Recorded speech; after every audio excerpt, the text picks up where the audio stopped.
vous attendez, vous patientez, s'il vous plaît. Très globalement, les débats confirment ce qui a été dit tout au long de l'instruction, c'est-à-dire que Gaël Perdriau était au courant. Alors, naturellement, depuis 2 jours, on est sur Gilles Rosary-Langlais. Dit-il toute la vérité, une vérité partielle? Je veux dire, peu importe. La question, c'est de savoir si ce qu'il a dit depuis le début est vérifié par ailleurs ou pas par d'autres éléments du dossier. Je viens dire oui. Qu'est-ce qui vous permet de dire que Perdriau était au courant? Mais parce que Rosary-Langlais le dit, Gauthieri le dit, Kéfi Jérôme le concède, et qu'on a au dossier des enregistrements, des vidéos, au cours desquels Gaël Perdriau menace, fait chanter, parce que ça s'appelle comme ça, Gilles Artigue. Qu'est-ce qu'on veut de plus? C'est du chantage. Mais à partir du moment où vous menacez quelqu'un et vous lui dites que s'il ne fait pas ce que vous voulez, vous allez produire une sextape, pour moi c'est du chantage. Alors on verra ce que dit M. Perdriau, il va dire que c'est des moments de colère, des propos qui ont dépassé sa pensée. Non, il n'y a pas que des moments de colère, il y a des moments de colère auxquels s'ajoute une menace précise, celle de sortir cette fameuse sextape. Donc à partir de là, c'est du chantage.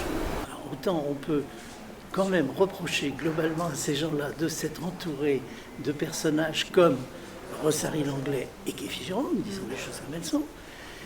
Bon, après, au niveau de la direction de la mairie, il y a le maire, puis il y a le directeur de cabinet. Un directeur de cabinet, un maire, il n'y a pas l'épaisseur d'une feuille de cigarette. C'est pas pensable, même si Gauthieri est un colérique, une sorte de père Joseph qui travaille dans l'ombre, il n'est pas possible qu'à ce niveau-là, il ait pris des initiatives sans en parler au maire. Et que ça démontre de façon évidente le piège dans lequel il est tombé. Puis je crois que les débats qui s'en sont suivis, et en particulier l'édition de M. Kéfi Jérôme, confirme de façon très claire l'organisation du piège, la réalisation du piège et ensuite l'exploitation du piège. Monsieur Kéfi Jérôme est aujourd'hui touché par la grâce. Il s'accuse de tous les maux, mais il concède quand même que s'il s'est lancé dans cette opération, c'est avec Gilles Rosary-Langlais, avec Pierre Gauthieri qui était au courant, et surtout, dit-il, l'aval du maire, puisque c'était de ça dont il avait besoin pour être élu aux élections législatives suivantes. Aucun commentaire, monsieur, merci beaucoup. Gabriel Perdriau était au courant? Oui, Gabriel Perdriau est au courant. Gaël. Voilà. Une réaction Gaël, pardon, Gaël. au mot de la juge en fin d'audition envers vous? Je ne sais pas, mais elle est dans sa juste position. Elle doit savoir qui ment et qui dit la vérité.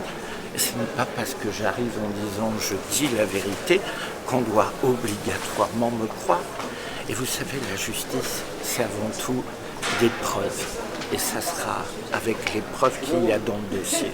Et je ne doute pas de la fin et Justement, qu'est-ce qu'il y a dans le dossier? Qu'est-ce qu'il y a dans le dossier? Là, j'ai vraiment besoin de me reposer.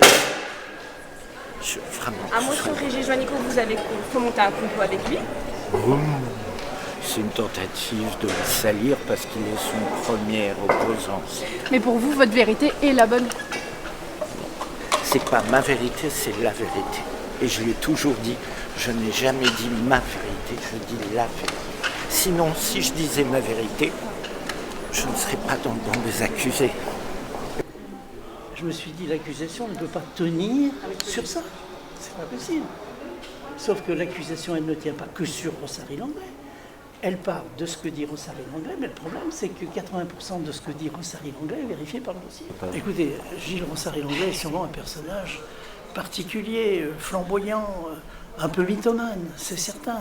Mais il dit beaucoup de vérités au milieu de quelques mensonges. Mais il dit beaucoup de vérités qui sont confirmées par le reste du dossier. Et c'est en cela que son témoignage est important. Il décrit un petit peu les coulisses de la vie politique stéphanoise à ce moment-là, les souhaits des uns et des autres, et il explique comment on en vient de la part de ceux qui sont à la tête de la mairie à ce moment-là, c'est-à-dire Gaël Perdriau et Pierre Gauthieri à vouloir le contrôler, le mettre hors d'état de nuire. C'est lui qui m'a passé commande. Voilà. Monsieur Perdriau. Mais oui, mais attendez, je ne vais pas répéter toujours la même chose. Il m'a passé commande. Quelle commande? De faire un barbousage qui impliquait Gilles Artigue. Voilà.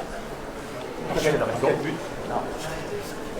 Pour tenir M. Gilles Artigue, et ça a été dit très bien par M.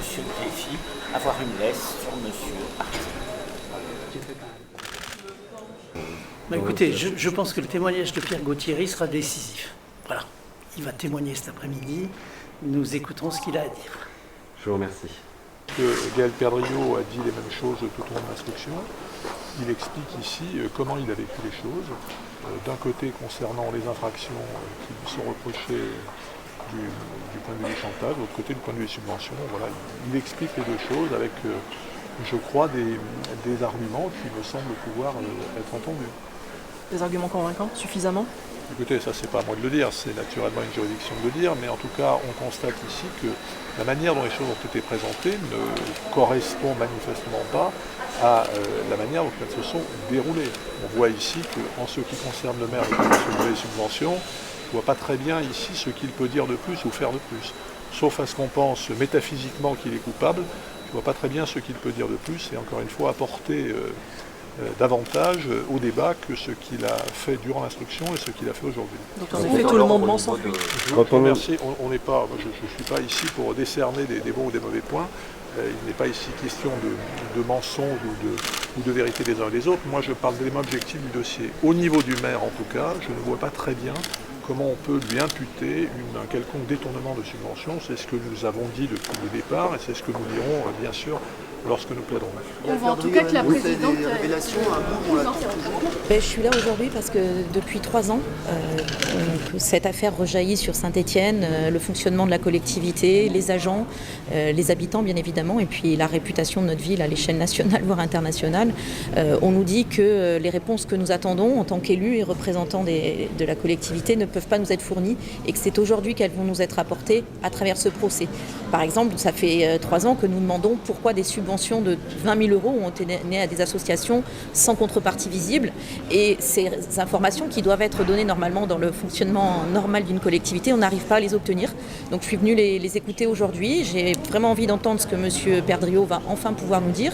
Et puis évidemment, je pense aux victimes, et notamment M. Artigue qui est au premier rang, mais je pense aussi à une autre victime qui est la ville de Saint-Étienne.